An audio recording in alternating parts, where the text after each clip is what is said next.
Kia ora, ko Rachel Maitland tōku ingoa. My name is Rachel. I am the program coordinator for the secondary ITE programs here at UC.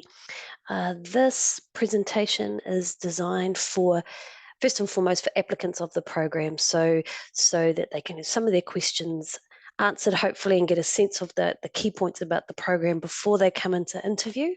But this may also be viewed by other professional staff or academic staff here at UC who want to know more about this program.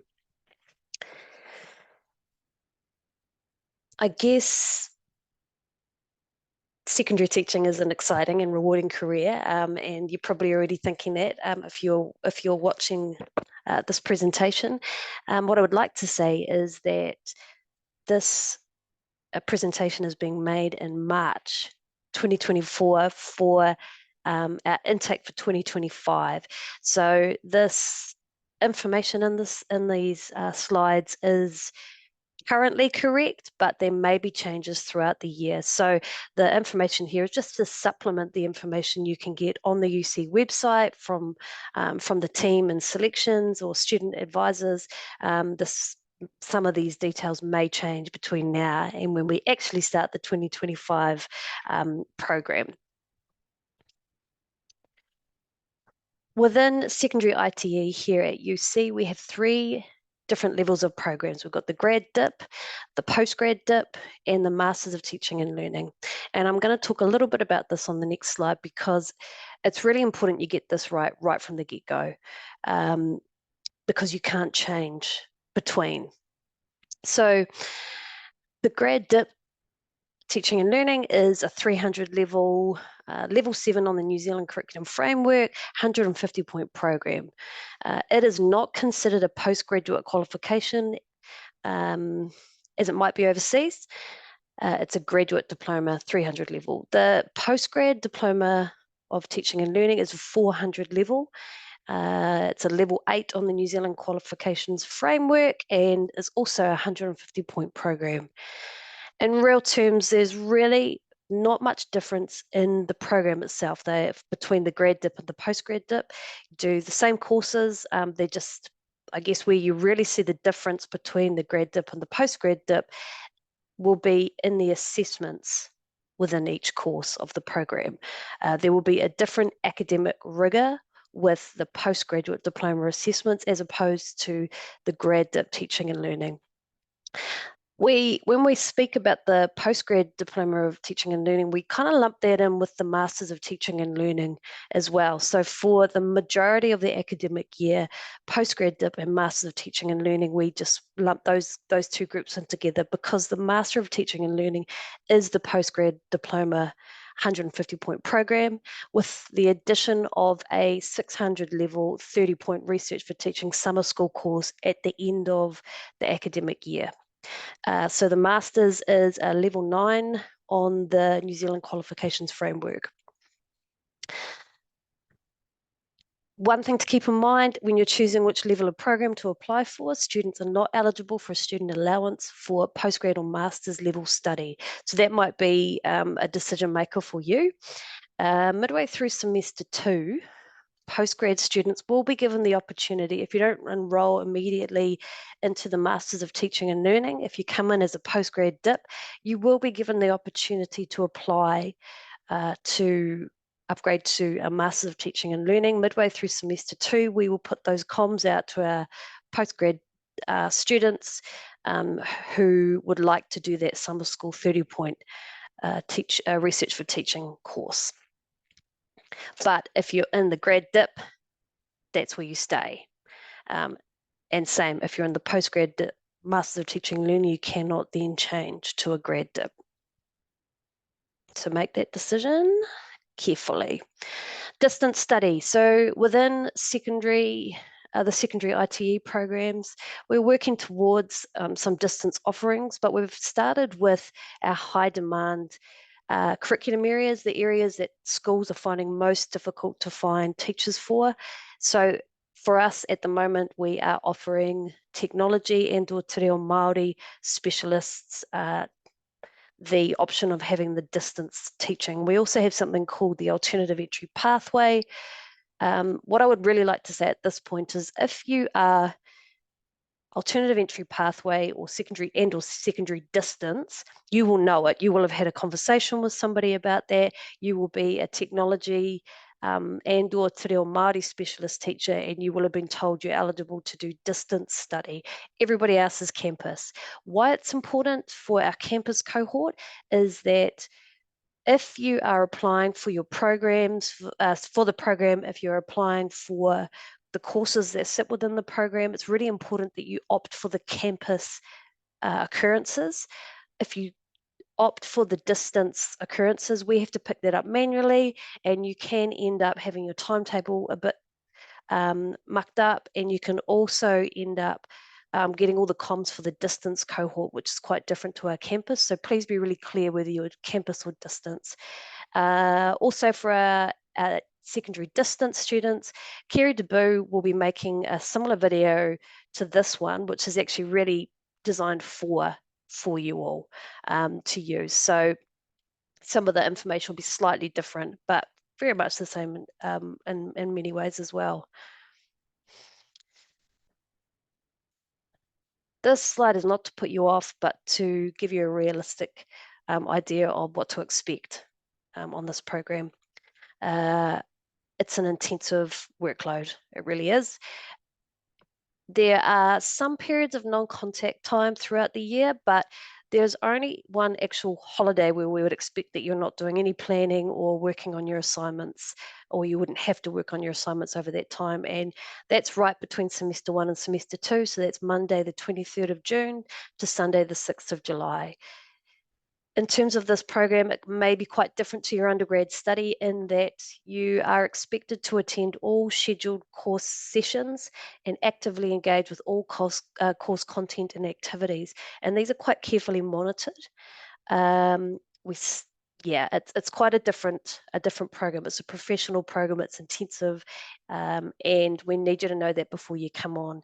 And if you are planning on getting married, doing some overseas travel, anything outside of that 2-week holiday period, then it's going to be very difficult for you to do the program or to take leave from the program. There's just really no room to move. And hopefully you see that in the next few slides, why we are that way around attendance and engagement. So the key dates, that actually should say, so it says 2024 there, that should say 2025, apologies. So the teacher program, we actually start earlier than other programs as well in the university. So we start our 2-week on-site intensive for distance and campus intensive programs. They're induction programs. They are compulsory.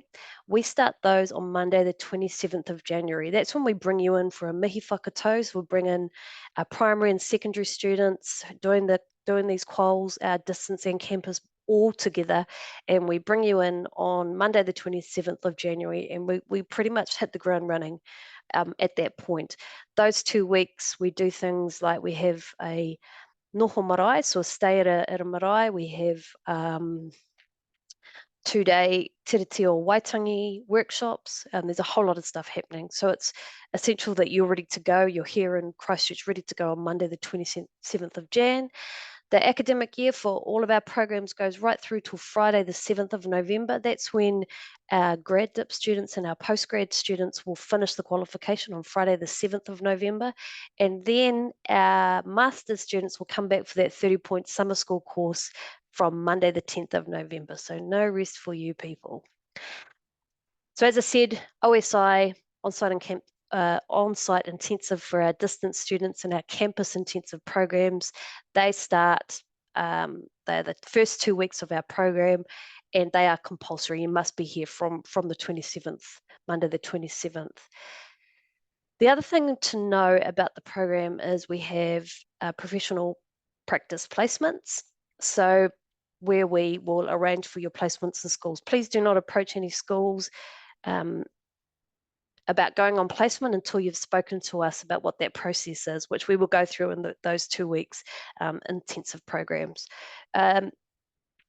Placements are to be considered like a full-time job, and the Teaching Council of New Zealand, they set the requirements for how many weeks in schools programs need to factor into their planning. So for our qualifications for secondary endorsement, we need to have 16 weeks of placement over the academic year. So we have, you can see the dates there. The first observation week is from the 3rd to the 7th of March. Then you have your first big placement. That's a 7-weeker in semester 1. So that's the 31st of March through to the 30th of May. There are some school holidays in there, which you will be using to do your planning and prepare for the big chunk of the rest of your placement. Semester 2, we have another 7-week placement from the 4th of August through till the 19th of September. And then your 16th week in school is near the end of the program, and that is more of an observation week in a different sort of education setting as the plan, and that is from the 28th to the 31st of October. There's a public holiday on that Monday. The reality is that we cannot guarantee that you'll have both of your placements, your big placements, in Christchurch. We just can't guarantee that. There are too many things to consider around getting students the correct combination of subjects. We need schools in Christchurch to put their hand up to host students over those placements. It's a big commitment, and not all teachers can do that all the time. So we can't actually guarantee that you'll get your placement in Christchurch. So it may be that you will be placed elsewhere in New Zealand. What we do ask is there'll be opportunities to communicate with the PP office, the professional practice office, around whether you have friends and whānau who live elsewhere in New Zealand who you could stay with while you were doing a 7-week placement. Another area where, you would be able to live for that period of time. The reality is that usually the PP office are able to work miracles and get most of the students who request placements in Christchurch a placement in the wider Christchurch area, but it is not always possible. The other thing, I guess, is that when we say Christchurch, we're talking about wider Christchurch area. So we're talking Kaiapoi, Rolleston, Darfield High School, so the wider Christchurch area. So you would be responsible, if you're placed at one of those schools, to get yourself there and back during placement time as well. Quite often the students who are at those schools will carpool, they'll sort something out, but it does sit with you in terms of how you manage that. And you'll be gone like I say, it's like a full-time job. So you will be at those schools from roughly 8 in the morning till 4:30 every day.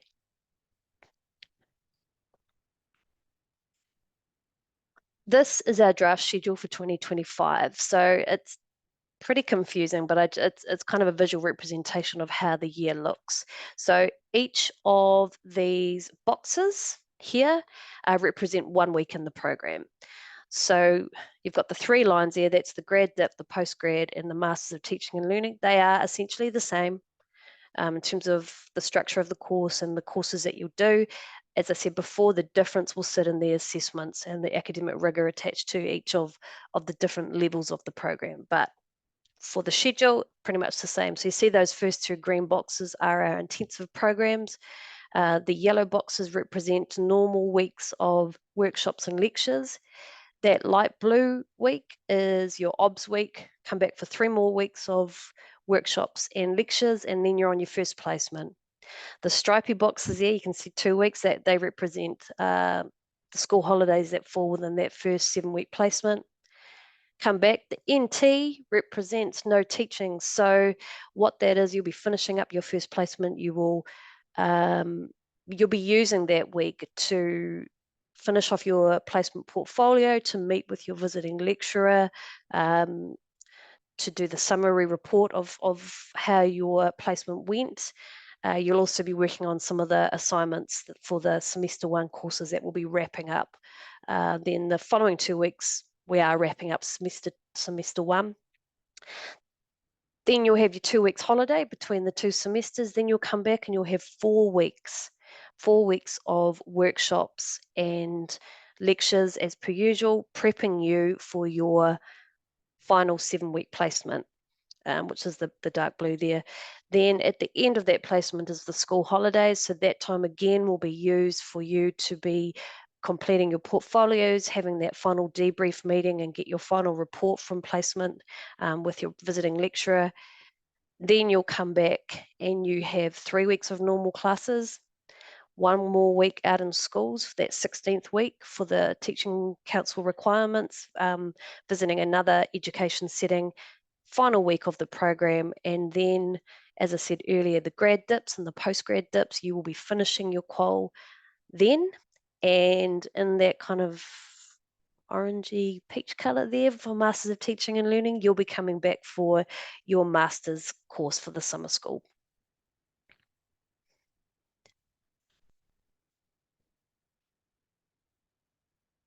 We make up all of the program with about 10 different courses, plus the Masters course, and they represent professional studies, education studies, teaching practice, and they all sort of fit in together and feed off each other.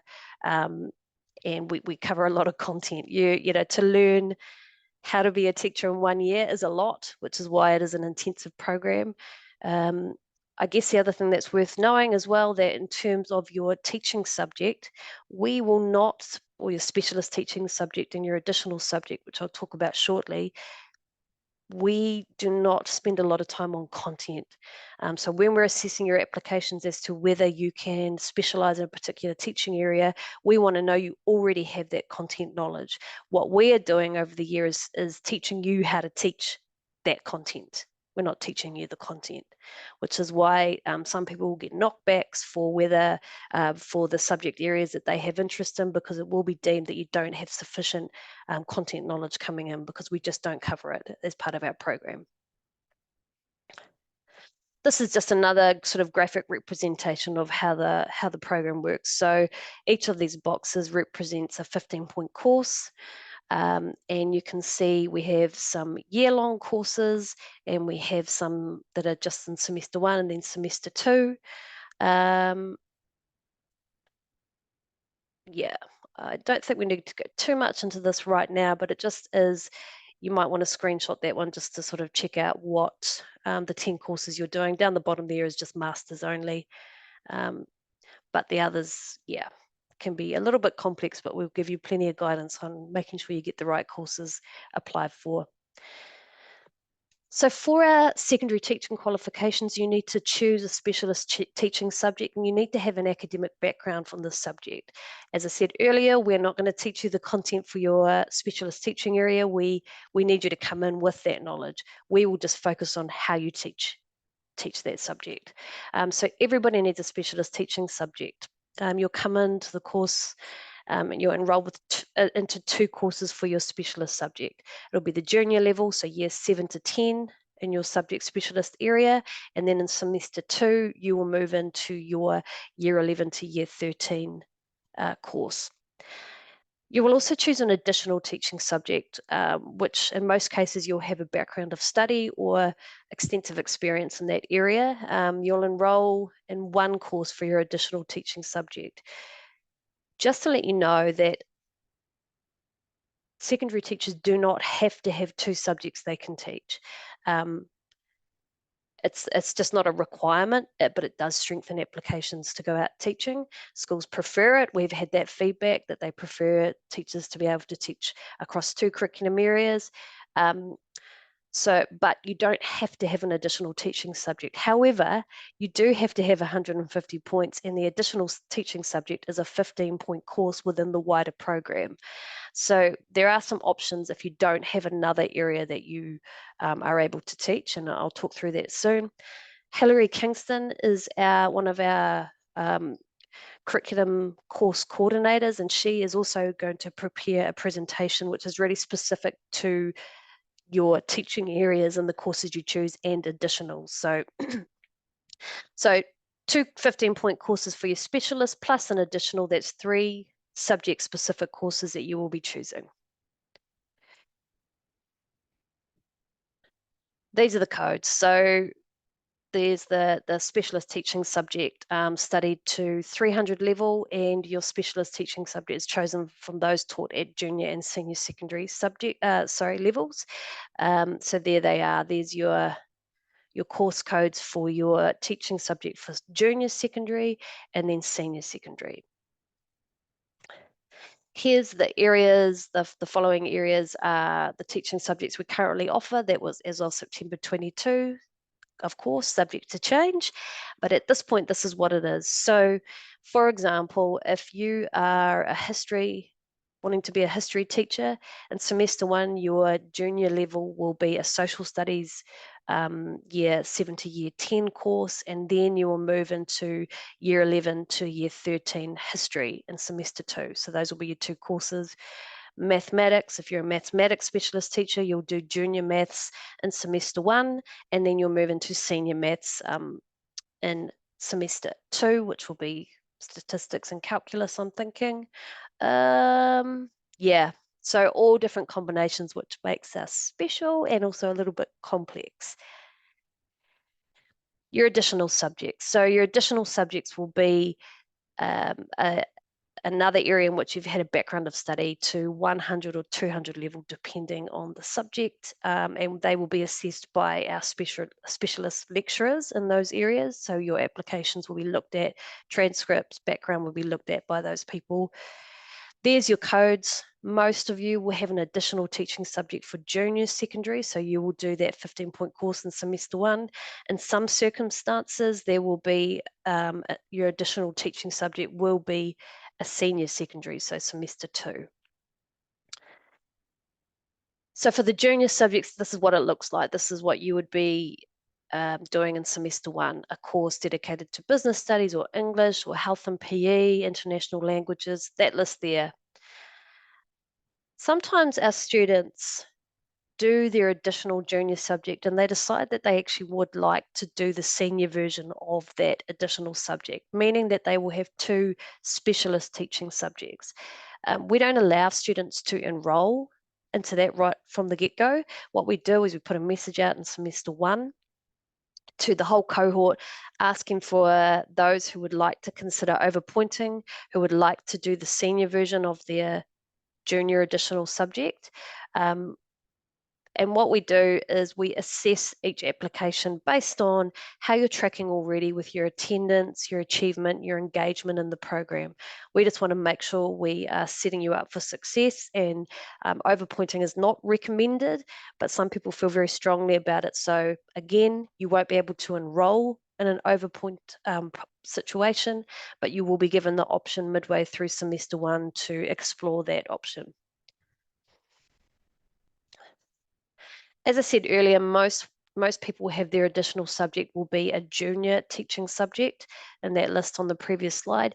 Here's the examples of when your additional teaching subject is a senior one. So if are only available for junior social studies, and that would be those subjects there: geography, history, classics. Additional senior health, outdoor ed or PE students, they may do the junior health and PE in semester 1, and then their specialist may be health, but they may have an additional of senior outdoor ed or senior PE. And the other area is senior sciences. So where the student does, for their specialist subject, they'll do junior science in semester 1. Their specialist might be biology, but they will have their additional as senior chemistry. In 2023, we introduced vocational education and te ao haka as senior subjects that our students can study as well as their additional. That was a reflection of some changes in NCEA and the National Qualifications Framework, with these pathways being introduced or strengthened in that review. So they are options as well. Now, not everybody has an additional subject they studied in their undergrad. So we do have other options, because you do need that 15-point course. Although you don't need an additional subject to be a teacher in New Zealand, it is helpful. However, it's essential that you have the full 150 points. Now, there would be the option of going to other 15-point courses across UC, but the difficulty being that our schedule is very different. So when you're out on placement, UC still happening. Our holidays are at different times, our non-contact times are at different times. So Often the best option for those people who don't have another area that they've studied in their undergrad qualifications is that we encourage those people to pick up one of our primary courses. So these are the 3 courses as they are right there that you can do with the primary lot. They are designed for the primary cohort. However, I think that they add a huge amount of value to anybody studying them. They delve into curriculum, assessment, pedagogy. You will pick up a lot from these courses. They are very valuable courses, and the added benefit that the structure of those courses aligns with our secondary schedule, meaning that when you're on placement, our primary cohort are on placement as well. So you're not having to juggle any difficulties there. Also, we've got vocational education and te ao haka as options that don't necessarily require an academic background in those areas. However, there is an application process, and we do want to assess that you do have a background that works well for those 2 areas before we approve you into those 2 areas as an additional. Again, there is another presentation that Hilary will prepare for you and that you can access through the university, speaking specifically to your subject selection, because it is a tricky one and it is complex, and we definitely want you to have it right and you to be enrolled in the right subjects and courses before you come along to start your 2025 year. When you graduate from one of these programs, then you get to teach, right? You get to go out and teach in New Zealand schools. You need to do that through provisional registration. So our programs are aligned with the Teaching Council's requirements for initial teacher education training. So once you've graduated, you are eligible to apply for provisional registration and go out and teach. However, not everybody decides to go out or decides to stay in teaching forever. And the skill set that you're going to develop in this program and in the teaching profession are so applicable to other areas and other professions. So it's worthwhile. There's other options out there as well. We can talk to you about that during the program. Righto. So hopefully you've watched this before your interview. That's going to be really helpful. That means that when you go in for your interview, you can talk to the interviewer or interviewers about any questions that are not answered here. What I would say is read all the information that you are sent. That is crucial, that you read all the information that is sent to you. Remember that the information sent by our selection team or our student advisors, or the information that's on the website, it trumps everything I'm saying here. This is just supplementary information to try and help people make sense of quite a complex program. So what I would say as well is that sometimes people apply for the master's program or the level of program that they prefer, but perhaps they don't meet the grade point average. The other thing is like I've said as well, in terms of your teaching subjects, we have specialist lecturers assessing your transcripts and your background for whether it is you have the necessary content background to have those specialist or additional subject areas. And sometimes people don't meet those content backgrounds. So it's incredibly important, if you are offered a place on the program, that you really carefully read that letter of offer to make sure that the level of program you've applied for is what you think it is, and that the subjects you're being offered is what you think it is. If it's not, then you might want to follow up if you haven't already been told the reason why your application has been amended. There will be a reason, but you'll be wanting to know what that is. And most cases you will be contacted by the selection team, but it's just important. We don't want you to get any surprises. So read that information carefully. The other thing is conditional offers. So after the interview, you may get a conditional offer, and that means that we're waiting for a referee check, or we're waiting for you to confirm that you've passed your undergrad study. Whatever it is, the sooner you can get that to the selection team, the sooner we can lock in your place for 2025.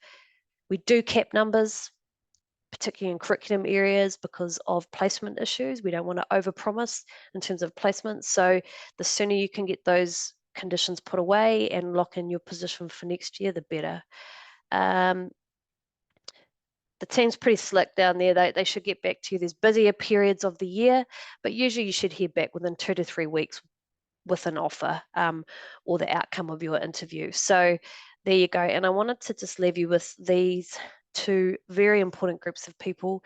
So the selection team, that's that first email address there. The selection team, they process your applications. They look at the subject areas, teaching areas that you're applying to have as your specialist and your additional. They assess which level of the program is appropriate for your grade point average. They organise the interviews, and they let you know the outcomes of the interviews. They're very important people. We also have another group of really important people, the education student advisors. They are a team of people who just about know everything about UC and every program offered in the Faculty of Education. They are important people to know as well. Again, they have busy periods, but they are pretty good at getting back to you, and they can answer a lot of your questions. So if you have any questions about this process or the program, that would be my advice. That's your first stop, is either the selection team or the student advisors. That is enough talking from me. All the best for your interview. I hope to meet you in person on the 27th of Jan 2025. Feels like ages away. Ngā mihi nui.